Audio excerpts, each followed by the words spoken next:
Hi everyone! I hope you missed me as much as I've missed you. I wanted to take a brief return from my YouTube sabbatical to respond to a video I saw on social media a few days ago.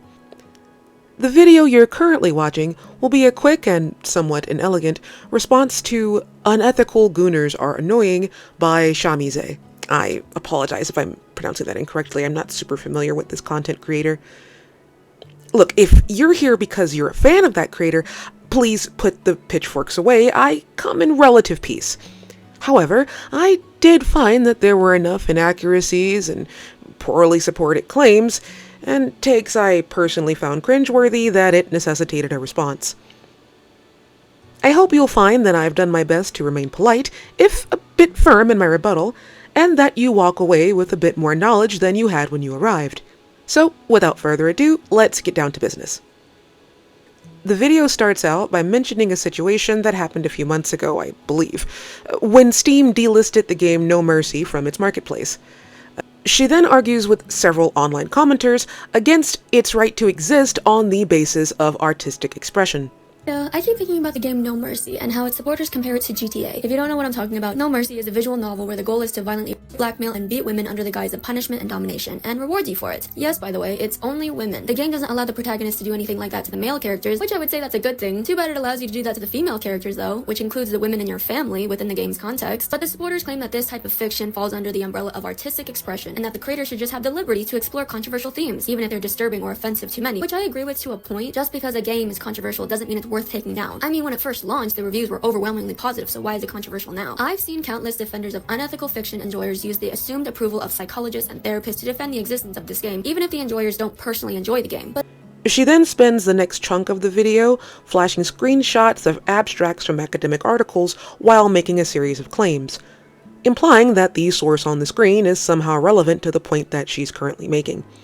I'm going to spend the first section of this video going over those citations and demonstrating where I think she has failed to support her point and why I think this matters. there was a meta-analysis looking into the impact of sexualization in video games, and found that such content is associated with increased acceptance of rape myths and negative attitudes towards women. The findings imply that repeated exposure to sexual violence in gaming can desensitize individuals to real-world sexual violence and reduce empathy for victims, specifically female victims. While she's making this claim, she's citing the 2024 study by Porat et al., which, as you can see, is an article looking at research on prevention of sexual violence. It doesn't once reference anything about video games or fiction at all, making it completely irrelevant to the point she's attempting to make. The chart is especially deceptive because it references changing people's ideas about sexual violence and how it doesn't necessarily change their actions. If this could be said to be related to fiction at all, I fail to see how it would be in support of her point. The final screenshot is from a completely different source, actually, namely Understanding Sexual Violence, a chapter in Sexual Violence and Restorative Justice published by Oxford University Press. It also has nothing to do with fictional representations or a supposed negative influence they may have on consumers. The screenshot she uses is from the definitions section, which is most relevant to her point, I suppose. However, when reading this chapter, I did find something personally interesting. Section 5, on explanatory theories, reviews several rival philosophies on the origin and reasoning behind the perpetuation of sexual violence, how these theories have evolved over time, how they attempt to understand the perpetrator's psychology, and how society reproduces this phenomenon.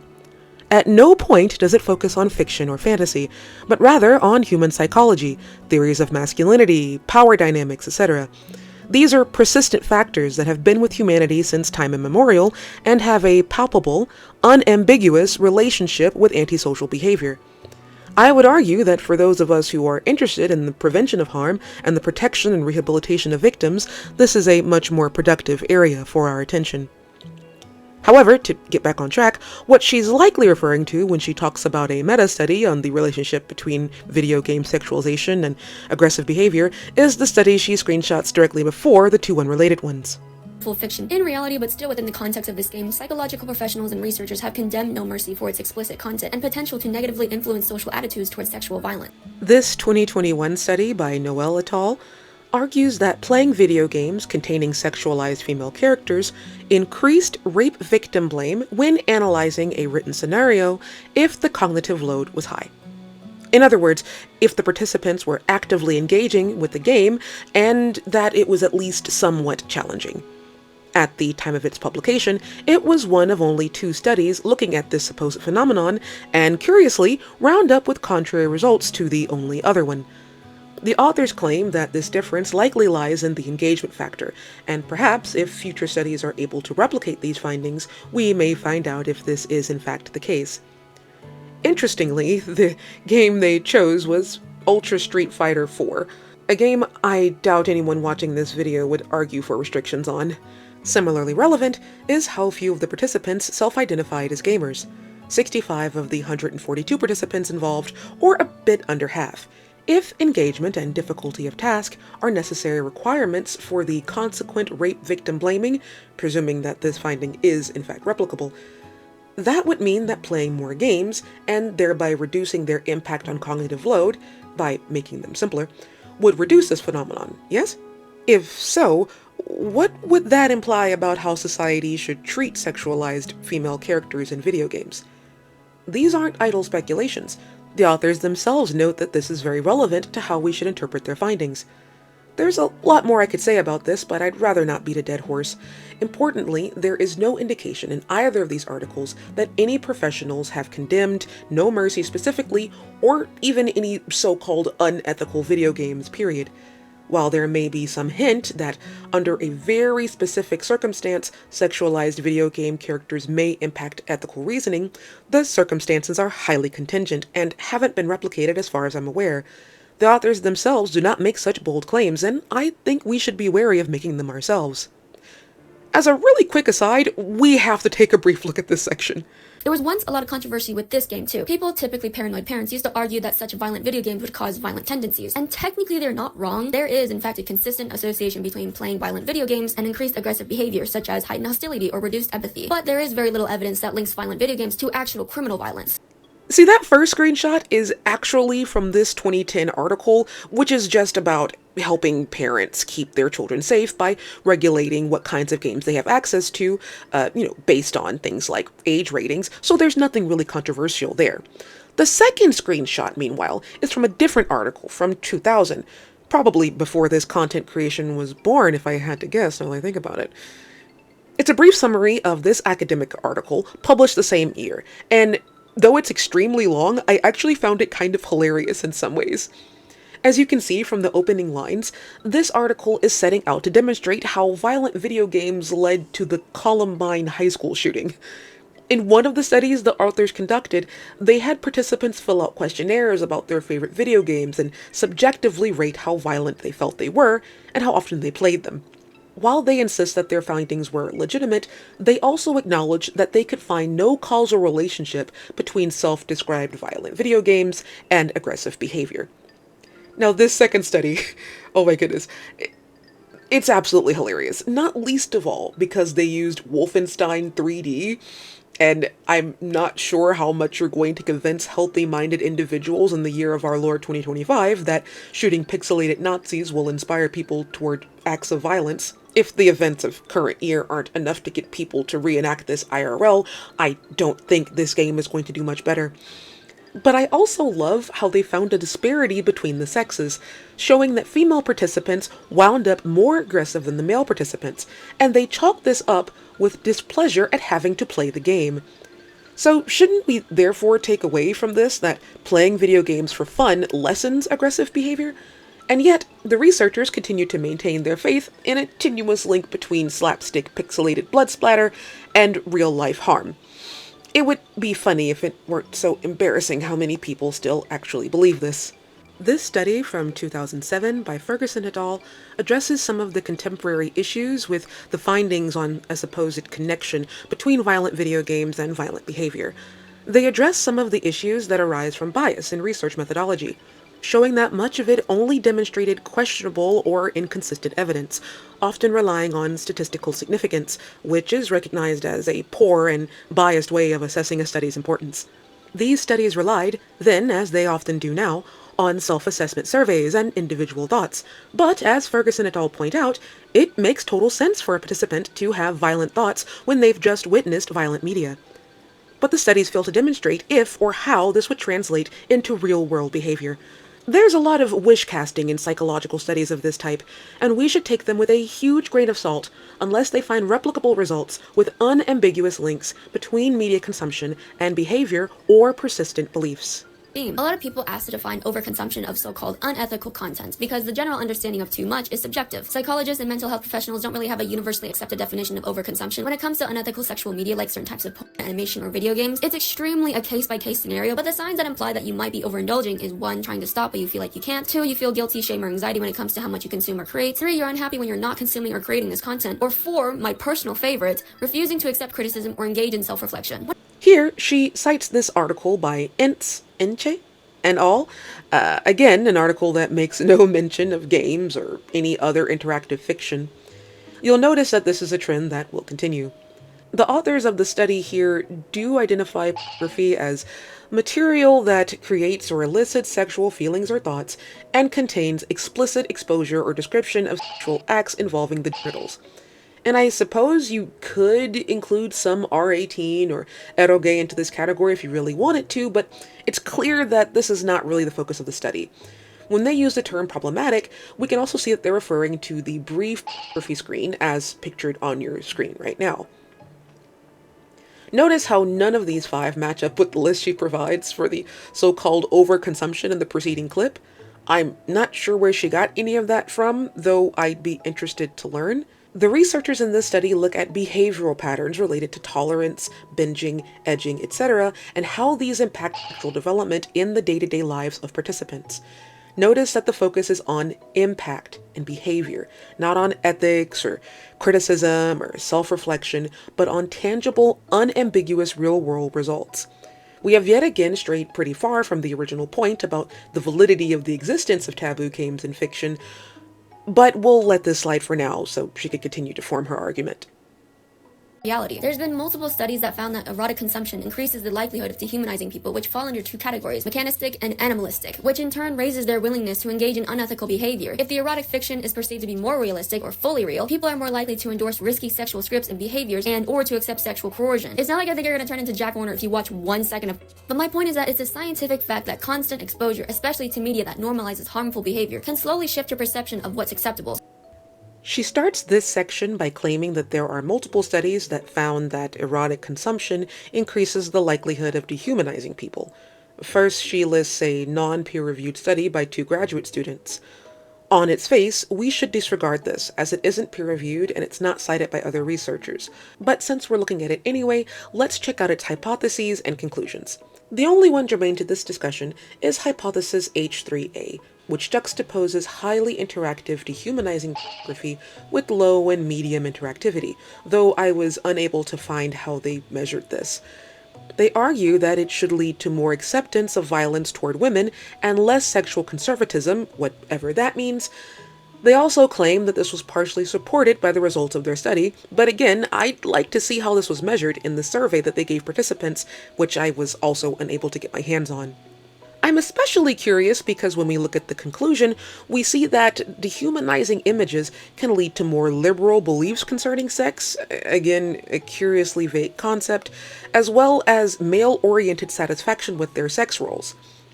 I'm not certain what I'm supposed to get out of this study and how it's related to the discussion at hand exactly, and I'm a little bit curious why she decided to include it, but if there's something particularly interesting in the research materials, I'd be interested in checking it out. The more substantial study she cites in this section deals with pornography use and dehumanization. Yet again, we have a study that does not look at interactive creative works or indeed with fiction at all. We can see in the introduction what kind of pornography they have in mind, and like the vast majority of studies we've examined so far, this one deals with standard mainstream forms of porn, rather than taboo creative works, which are at the heart of her argument.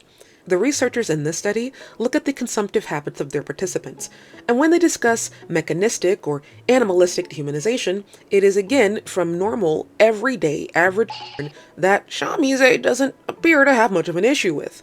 My issue isn't that there's too much sex in fiction. I sincerely don't think there's anything wrong with romanticizing consensual sex in media. And when I say that, I'm not just talking about religious vanilla breeding sex either. I don't care if you play games or even have mods on your non-games, because if you consume them responsibly, they do actually have a lot of psychological benefits. There are studies around adult-themed games, and the majority of the outcomes are extremely positive. Like, even just one session of gameplay reduces psychological stress markers. Fantasy gaming environments give players low-risk contexts in which to rehearse interpersonal or sexual scenarios, which can contribute to better self-understanding and sexual agency. More specifically, with open-world and sandbox games, they allow the player autonomy that can give you a sense of competence that parallels real-world skill building. All fantastic things, but of course in moderation. Importantly, when we look at the limitations section, we find that the study does not demonstrate a causal relationship between consumption of whatever kind of and aggressive behavior.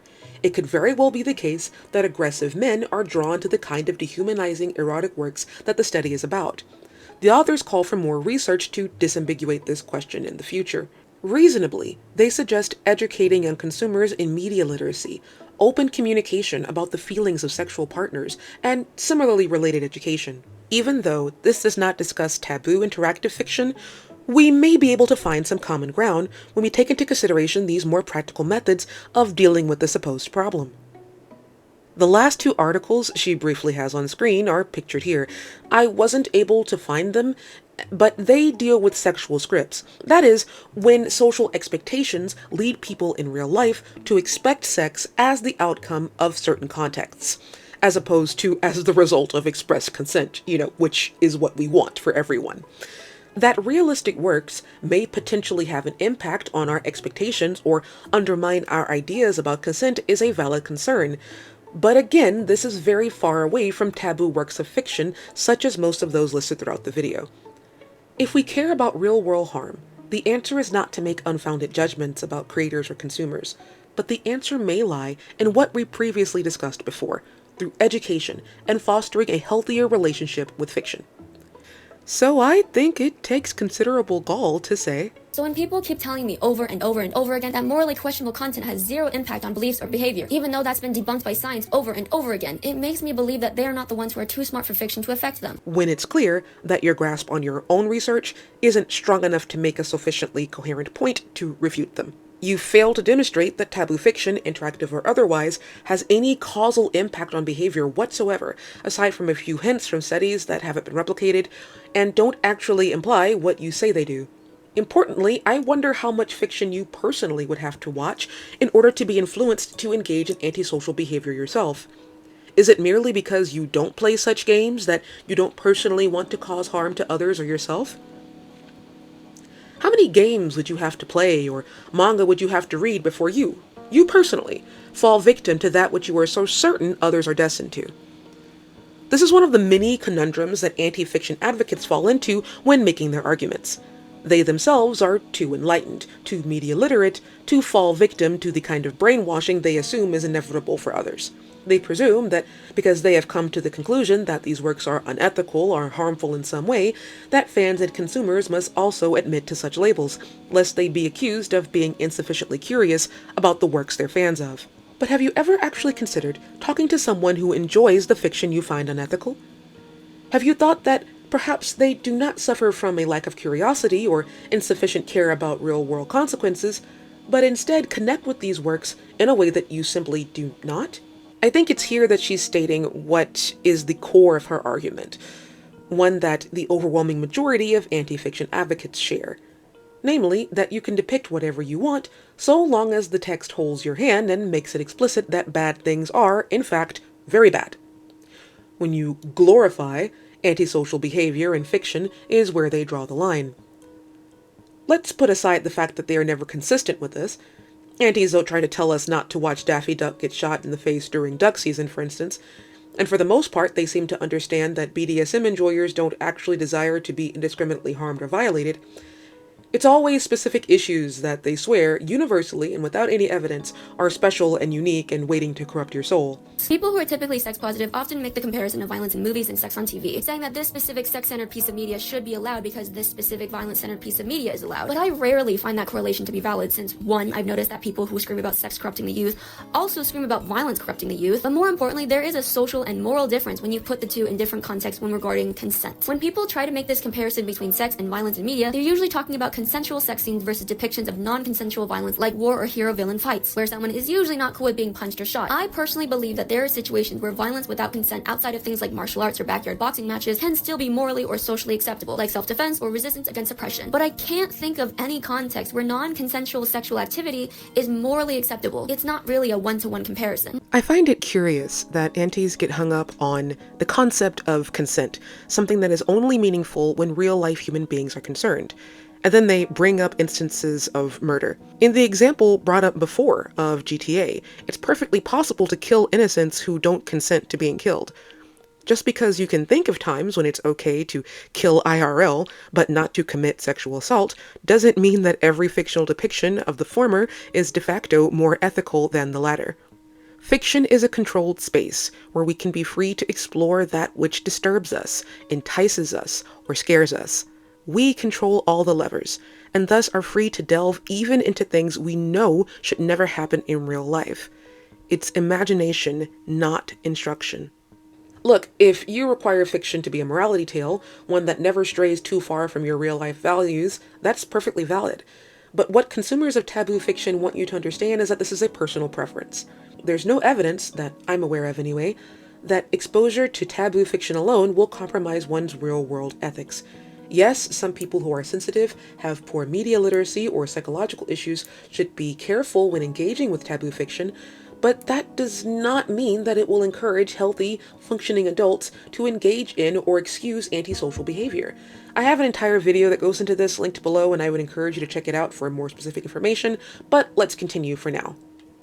Defense for pro-shippers is just fiction isn't real, which is an excuse that all unethical fiction enjoyers use. If we use that basic statement, yes, that's true, fiction is not non-fiction. But if we were to consider it within the context they're using it in, the way that human psychology interacts with fiction makes it much more complicated, as I've already said. Research in psychology consistently shows that people respond to fictional content with the emotional and neurological reactions that mirror their responses to real-life experiences. There are some psychological mechanisms that help explain stuff like this, like parasocial attachment, which refers to one-sided emotional bonds we form with fictional characters. These kinds of attachments are real in their impact, since they affect our thoughts, behaviors, and even our emotional development. Very similar to projective identification, which describes the way that people see parts of themselves consciously or unconsciously in characters or narratives, which commonly intensifies emotional investment that blurs the line between it's just a story and personal meaning. But of course, some unethical Gooners argue that engaging with dark content is a coping mechanism, especially for those processing trauma, and in some cases that's valid. Fiction and playing pretend with characters can provide a safe space to confront painful emotions and experiences indirectly. However, that truth doesn't negate the responsibility to interrogate the broader cultural implications of how this content is presented, shared, or defended. There is a big difference between using fiction privately for catharsis and publicly aestheticizing, romanticizing, or eroticizing abusive dynamics. So I really want to tackle the deceptive framing of how humans process fiction in that previous clip. This is a bit of rhetorical sleight of hand, stating that since humans can have complex emotional reactions to fictional content, that this must mean that fiction actually has an impact on reality, and imply that taboo content can encourage its audience to behave in ways they otherwise would not have. This is not what the scientific literature states. What's actually happening here is a well-known phenomenon called the paradox of fiction, first postulated by Colin Radford in 1975. Let's check it out on the Stanford Encyclopedia of Philosophy real quick. A. People experience emotions for fictional objects and situations, knowing them to be fictional. B. People do not believe that fictional objects and situations exist. C. In order to experience an emotion for an object or situation, one must believe that it exists. These three statements seem simple, but they result in a contradiction. How is it that humans are able to interact with things they know aren't true, and yet have emotional reactions that parallel emotions they have to real-life events? Academics have been tackling this question head-on for a very long time, but it's still an ongoing question. Not all fictional representations serve the same function. An advertisement is not the same as a romance novel, and both are different from a Saturday morning cartoon. Not all fiction is propaganda. To engage critically, we must understand the purpose of a narrative, how we're meant to relate to the characters of the world, and what lessons, if any, we're meant to take away from the text. In the latter half of the clip, she insists that there is a big difference between using fiction privately for catharsis and eroticizing, aestheticizing, or romanticizing abusive dynamics. But what exactly is that difference? Where's the line drawn? Who has the power to enforce that line? Who determines what counts as wholesome and ethical and what does not? When we watch a character's descent into madness with his respective love interests, is the abuse cancelled out by unlocking euphoric endings? Or if there's a sign in the bottom of the screen reading, "Do not try this at home," does that make gooning to blood-related incest more ethical?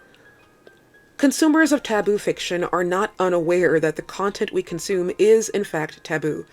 But the single most important factor to its enjoyment is the fact that it is not real. Its distance from reality is inseparable from our enjoyment of it.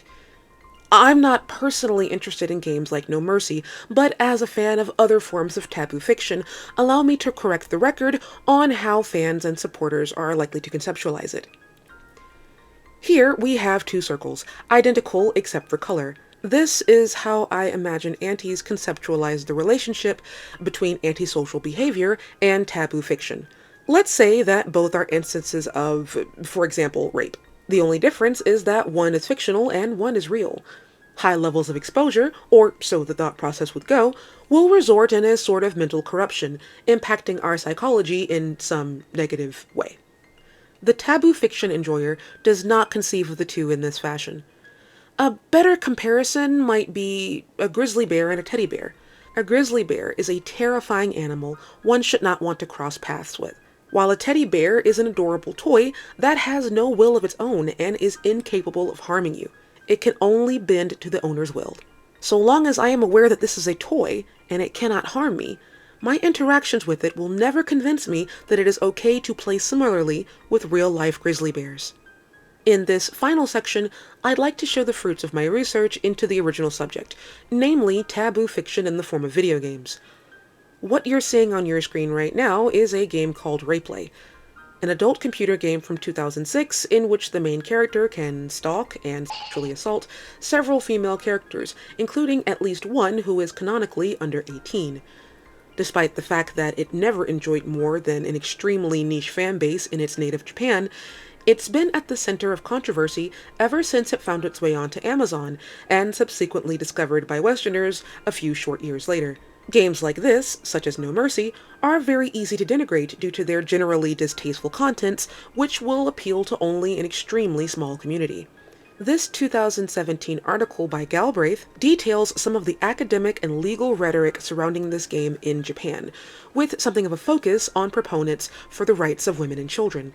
Contrary to popular belief, this article demonstrates that the issue of creative freedom, even when it comes to taboo sexuality, is not divided into feminists on one side and misogynists on the other. This entire article is densely laden with extremely important information that I think all who are interested in this subject should read, but I'll just go over a few pertinent bits for now. Galbraith juxtaposes the side against creative expression through the views of a few key figures, primarily Nakasatomi Hiroshi, a professor of law at Tokushima University and co-founder of the Anti-Pornography and Prostitution Research Group. Nakasatomi provides three primary critiques of RapeLay, which can probably be expanded to the wider world of taboo interactive fiction. Namely, that it is a form of discrimination against women, constitutes a virtual form of CSEM, and puts women and children at risk. Many of these arguments are parallel to what Shamize has wittingly or otherwise supported in her video, so I won't rehash them much here. However, I would encourage curious readers to check out the full article for more of an elaboration on their arguments. Instead, I'd like to focus on some of the rebuttals because I think they're extremely important, especially in the modern day. When highly repressive evangelical activist groups have as much money and influence as they have today, who will be the first victims of a society that is quick to condemn expressions of sexuality that are deemed deviant? There are countless examples of this, from the banning of queer media in schools to arresting women en masse for writing BL stories in China. Lubricating the passage for censorship never stops at what you personally find icky. It always, and without exception, creates a rhetorical justification for censorship against women and queer folk in the name of protecting society. Indeed, this fact is not lost on Japanese feminists either, as they are aware that advocating for censorship amid a shrinking population and gender-based repression may only lead to further power grabs from local authorities. Feminist academic Fujimoto Yukari is one of the foremost authorities on the subject. She states, In the same way that BDSM is a form of play, sexual violence is not BDSM, right? Rape fantasies are fantasy. They are something cut off from reality. There are many people, men and women, who have rape fantasies, but that does not mean that they want to rape or be raped in real life. To have a sexual idea in one's head, thinking about sex that is, the direction of desire in one's mind is not the same as actualizing it, as a sexual act. I think that it's absolutely separate. For me, it's so strange that people from North America don't make that distinction. Why? The things that you are thinking are not the same as the things you want to do. Shouldn't that be clear? Psychologists and other professionals have pointed out many times that fantasy is not a replacement for real-life desires. Everyone knows this at some level. Skydivers and bungee jumpers are not simulating a fall to their deaths, but rather are creating a thrilling experience that plays upon some of the same neural architecture. If you're not prepared to say that bungee jumping is grooming victims for suicide, then what makes you so certain that reading taboo fiction is altering the brain chemistry of its readers? She continues to point out a fact that I think is difficult to understand for a great deal of people. In her example, she refers to consumers of lolly-show, or highly stylized fictional representations of childlike characters. Fans of this genre are not using these 2D characters as a stand-in for real-life desire. Their desire is for the drawing itself. There is an entire culture around the desire for beautifully rendered lines, for a fictional depiction that is valuable not for its connection to something that really exists, but in itself, in its separation from reality. This extends beyond just moe drawings and to taboo fiction at large. The appreciation is not a stand-in for reality. It is for the fictional depiction itself. This is a kind of media literacy that critics and regulators appear to lack, as they do not make any attempt to understand what precisely is being desired and why. Aunties who paternalistically make assumptions about enjoyment of taboo fiction are in the same boat. They start with their conclusion, that fiction which discusses them must be inherently bad for society, and try to find ways to justify this notion without taking the time to understand that which they are so willing to denigrate. As is definitely no secret to anyone, recently we've seen a mass of repressive censorship sweeping across the internet, from Steam's updated policies to itch.io privating and deleting huge swaths of its content. This is only the latest in a series of such bans. Remember when Etsy banned not safe for work toys? Or what about when Fansly banned furry content? Censorship is not a scalpel, it's a nuke. When you run cover for deplatforming, or when you support bans against things which are ultimately harmless but make you uncomfortable, you're collecting the kindling that will be used to burn that which you care about next. So, what should you do if you are confronted with taboo fiction that brings you immense displeasure? First and foremost, block, close the page, and mute sensitive words or hashtags. But if you find yourself in a fandom that has more of a certain kind of content that you don't like than the kind that you do, you should take this as a sign to make the kind of content that you wish to see. The best way to oppose fictional depictions that you do not like is to create more that you do. Inspire your fellow fans to create alongside you. Saying this ship or that story is toxic and illegal is only going to Barbra Streisand it into getting more attention than you previously wanted. Briefly scanning academic articles that fail to demonstrate causal ties to antisocial behavior is less productive than promoting fictional content that you actually approve of. There is a wealth of actual studies out there on taboo fiction and its enjoyers, and I would highly encourage, I would insist on familiarizing yourself properly with the topic before casting aspersions. Revulsion is not a sound foundation for morality, and it's even less of a replacement for thorough research. If anyone out there is curious about taboo fiction, I'm always willing to chat. I'm currently kind of insanely busy with life things lately, but I felt compelled to rush this video together. I apologize that I was not able to go into as much detail as I would have liked, but I hope that you're able to walk away with a bit more new knowledge that you might not have had before you arrived. Please like and leave any comments below as I read all of them, and if this topic bears more discussion in the future, you'll probably see me again in a similarly rushed video. Thank you so much for your time, and I'll see you guys all next time.